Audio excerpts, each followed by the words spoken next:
एक बार ठाकुर जी रोते रोते गए यशोदा मैया के पास। मैया बोली का बात है, काय को रो रहा है? ठाकुर जी बोले मैया मेरा एक सखा है, वो 24 घंटा मुंह को पकड़ के ही रखे, देख मेरे हाथ सुझाई दिए, माने छोड़े ही ना है मेरे हाथन ने।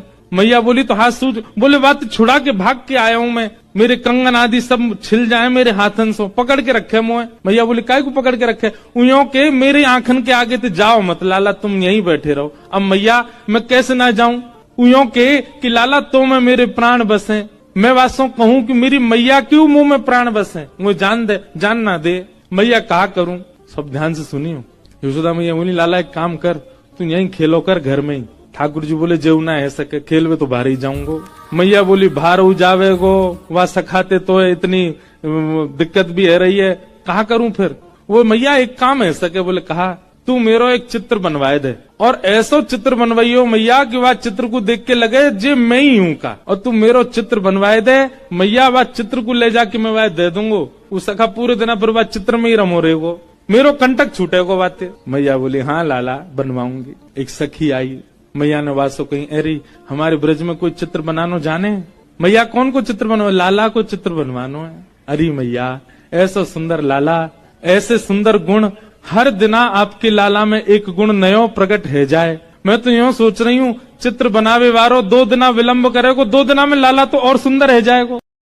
एक गोपी ने दूध में बढ़िया मिश्री डाली, और मिश्री डाल करके दूध ओटायो, ओटा करके दूध को जमा के दही बना दियो, मिष्टी दही, मीठो दही जमायो, और मीठो दही जमा करके गोपी ने ऐसी जगह रखो कि लाला को मिलेगा ही नहीं। कहाँ रखो?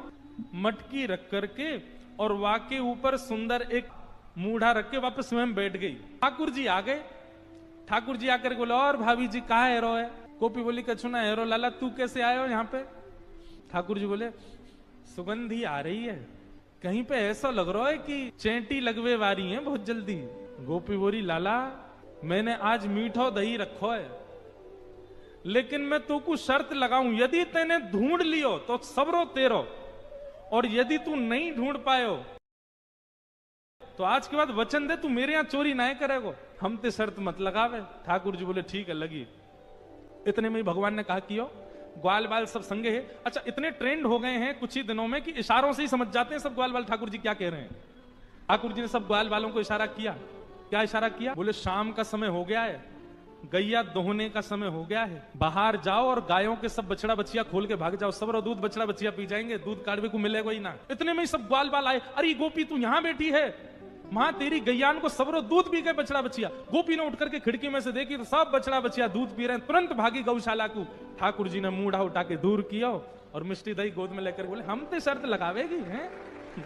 एक गुरुजी बैठे थे गुफा में, ध्यान कर रहे थे। इतने में एक शिकारी वहां से निकल रहा था, तो शिकारी ने देखा कि भैया गुफा के अंदर गुरुजी बैठे हैं, महाराज जी कोई संत बैठे हैं। था तो वो शिकारी जानवरों को खा जाता था, तो वो शिकारी उन गुरुजी के पास चला गया और गुरुजी से जाकर के बोला, बोले आप यहाँ क्या कर रहे हो? इस गुफा में बैठे हो, कब से भूखे प्यासे होंगे आप, मैं आपके लिए कुछ भोजन ले आता हूँ। बोले हाँ कुछ बढ़िया सा कुछ सामग्री ले आओ। इतने में शिकारी ने क्या किया, एक 12 सिंगा हिरण पकड़ के ले आया और पकड़ करके लाया और गुरुजी के सामने खड़ा कर दिया। बोले गुरुजी लो इसको मार दो, आप पकाओ भोग लगाओ फिर हमको भी बांट देना। गुरुजी बोले अरे भले आदमी, तो हिरण पकड़ के लाया। लेकिन गुरुजी ने सोचा शिकारी है, शिकारी क्या समझे कि भाई भक्ष भक्ष नहीं खाना चाहिए, तो गुरुजी ने ऐसा विनोद में कह दिया, अरे हम ये साधारण हिरण नहीं खाते, हम तो ऊंचे और महंगा वाला और श्रेष्ठ गुण वाले हिरण का भोग लगाते हैं। बोले महाराज ये 12 सिंगा है, इससे भी श्रेष्ठ कोई हिरण होता है?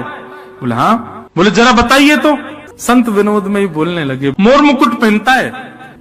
शिकारी बोला हिरण मोर मुकुट पहनता है? बोले हाँ। और बोले कुंडल पहनता कानों में। शिकारी बोला कुंडल पहनने वाला हिरण है? बोले हाँ। मोर मुकुट पहनता है, कानों में कुंडल पहनता है और पीली पीताम्बरी पहनता है, शिक जाता है। आहा, शिकारी तो भाव विभोर हो गया। बोले भगवान ये हिरण वेणु भी बजाता है? बोले हाँ। शिकारी तो भाव विभोर हो गया। बोले भगवान ये हिरण वेणु भी बजाता है? बोले हाँ। श्याम सुंदर जैसे सन्मुख आए उस शिकारी के, ठाकुर जी के रूप माधुरी को देख करके एक एक अंग को जब उसने देखा तो उसको याद आया गुरुजी ने जो बताया था, ये तो बिल्कुल वैसा ही है। मोर मुकुट पहने, गले में वैजंती माला है, वेणु बजा रहा है, तिरछी चाल चल रहा है, पीतांबरी पहनी है, गले कान में एक कुंडल है। तुरंत अपना जाला उठाया जिससे हिरण को पकड़ता था।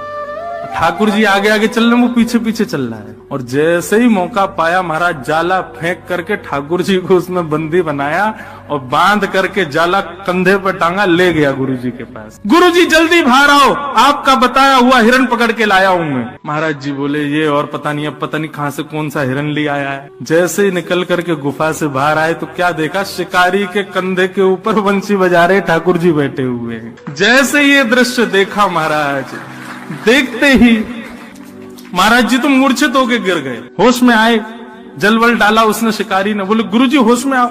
गुरुजी होश में आए, बोले भैया कहाँ, गुरुजी वो हिरण लेके आऊं, बताओ कहाँ लगाऊं चूल्हा वूल्हा, इसको पकाएं बढ़िया। गुरुजी बोले भले आदमी, इनको छोड़ जल्दी। बोले गुरुजी भाग जाएगा, ये बहुत मुश्किल से मिला, मुझे 5 दिन लगे इसको पकड़ने में। तब गुरुदेव ने आज्ञा की। ठाकुर जी मंद मंद मुस्कुरा रहे थे। ऐसी गुरु की कृपा हुई कि एक शिकारी के हृदय पर शिकार की भावना से ठाकुर जी को ढूंढ, घी आ गया, नमक आ गया, आटा आ गया, बढ़िया टिक्कर ठाकुर जी पा रहे हैं। 10-15 दिन बाद ठाकुर जी फिर प्रकट हो गए। सनातन गोस्वामी बोले अब क्या हुआ? बोले बाबा बस एक काम और कर दे। बोले कहा, तू बाजार ते एक आलू ले आए कर और वह आलू को अग्नि में सेक देकर वो भुन जाएगा, और जैसे ही भुन जाए करे तो वह को मीड़ के वहां में नमक बुरक के और वह टिक्कर के संग में एक आलू की चटनी दे देकर मेरो बातें ने सुख मिले करेगो। सनातन गोस्वामी जी ने ठाकुर जी उठाए गोद में और सीधे गए मैया के घर, और मैया के दरवाजा खटखटा, मैया बाहर आई। ठाकुर जी बोले दो पकड़ो अपने ठाकुर जी, चटोरो ठाकुर, मेरी कुटिया में आके यानी 56 भोग मंगा लियो वहां पे। पहले बोलो नमक लियाओ, फिर बोलो घी लियाओ, अब कह रहे आलू लियाओ, कल के को टमाटर लियाओ, परसों के को रबड़ी लियाओ। मैं भजन करवे के काजे अपनो घर बार छोड़ के आया हूँ, जाने पूरे संसार बसा दियो मेरी कुटिया में। मैया धर अपने पास, मोह ना चाहिए। और जैसे ही लौट करके सनातन गोस्वामी जाने लगे, ठाकुर जी सचल हो गए और प्रकट होकर के गोस्वामी जी के पीछे से उनसे लिपट गए। बोले बाबा तू कछु कल्ले रहूंगा तो तेरे संग ही मैं तो छोड़ के ना जाऊंगा, मैं तो सदा तेरे पास रहूंगा। संत सेवा के लिए कहीं से भी धन नहीं मिल रहा था, तो हरपाल जी एक मार्ग पर जाकर के बैठ गए और सोचने लगे कोई धनवान यहां से निकलेगा तो उसको लूट लूंगा और लूट के भाग जाऊंगा, सारा धन संत सेवा में लगा दूंगा। तभी उस मार्ग पर कोई और तो आया नहीं, ठाकुर जी सेठ बन करके आ गए। और महाराज खूब सारे गहने पहन करके, पाग बढ़िया सोने की जड़ाऊ पाग पहन करके, ऐसे वस्त्र पहन करके और छम छम करते चलते आ रहे हैं। उन गहने ही बज रहे हैं ठाकुर जी के। हरपाल जी ने जैसे ही नेत्र खोल करके देखा, ठाकुर जी के रूप यौवन और सबरी उनके श्रृंगार को देख करके हरपाल जी बोले ये तो 1 साल के भंडारे की व्यवस्था आ रही है सामने से।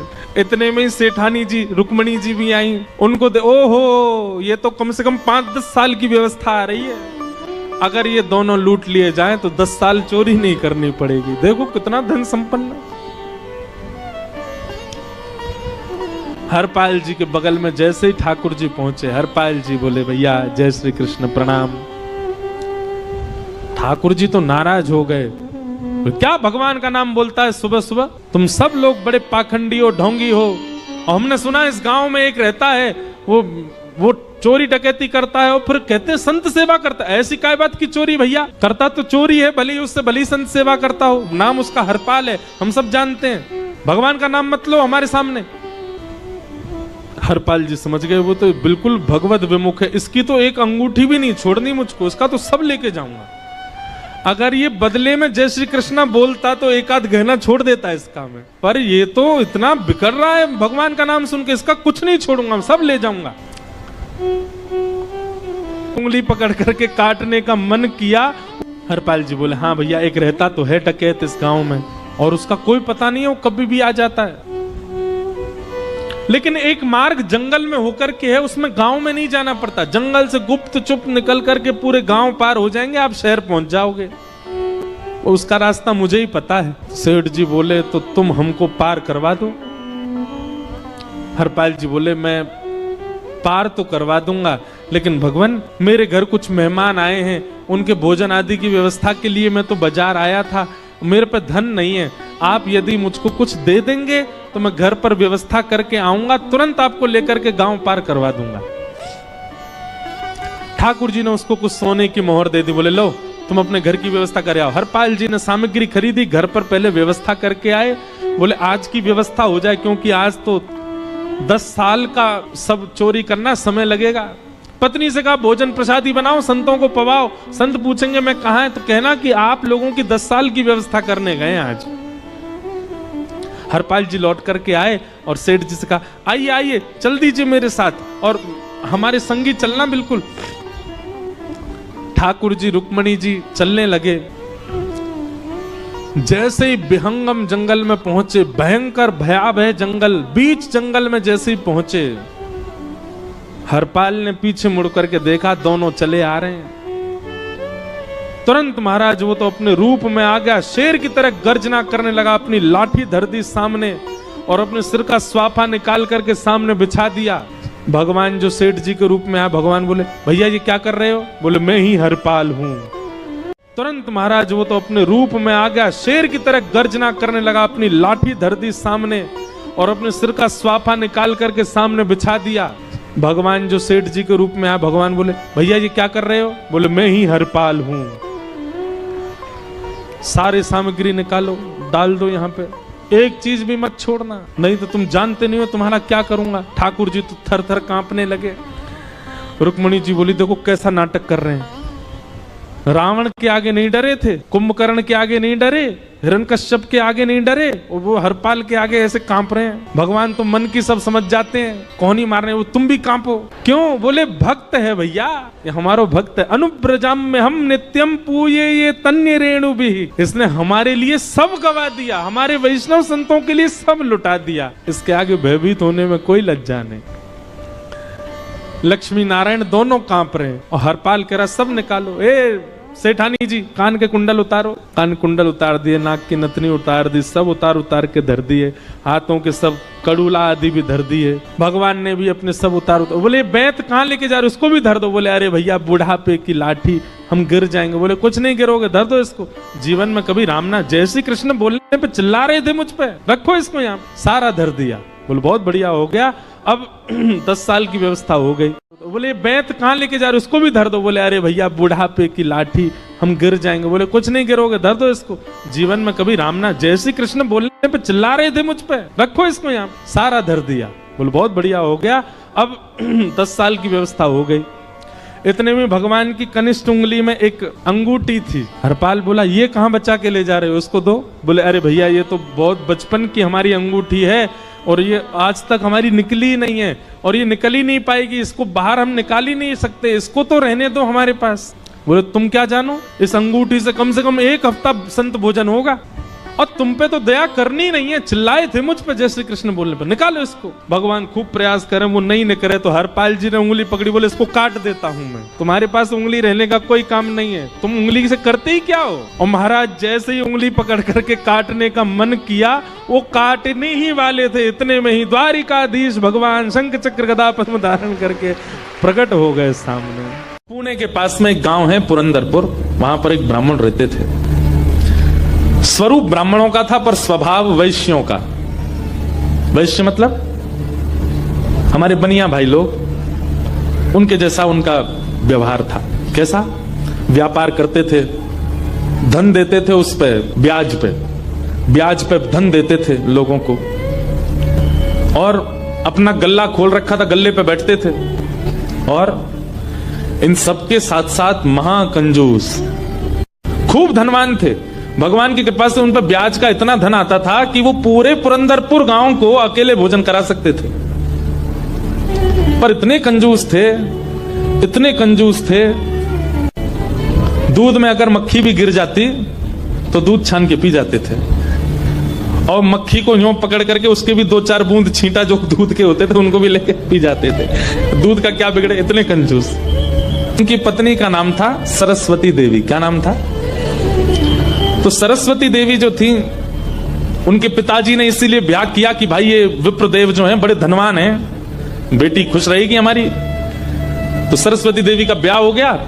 उनकी माँ ने, पिता ने जितने गहने दिए ब्याह के अगले दिन ही देवी सुनो सबरे गहने उतारो अपने। बोले क्यों? अरे देखो कितनी अच्छी नक्काशी की है इसमें, कितने अच्छे से तुम्हारे कुंडल बने हैं, कितने अच्छे तुम्हारे गले के हार बने हैं, हाथ के तुम्हारे बढ़िया कंगन कड़ूला, रोज पहनोगी तो घिस जाएंगे, उतार दो सबको। पत्नी ने भारी भारी सामान सब उतार दिए और गले का एक मंगलसूत्र रहने दिया, हाथ के कंगन रहने दिए, पैरों की पाजेब और पायल रहने दी। अपने ब्राह्मण देवता जो थे इनको वो भी अच्छे नहीं लगते थे। रोज अपनी पत्नी को क्यों इनको पहन के घूमती है, उनको दे दो अंदर तिजोरी में रख दूं मैं।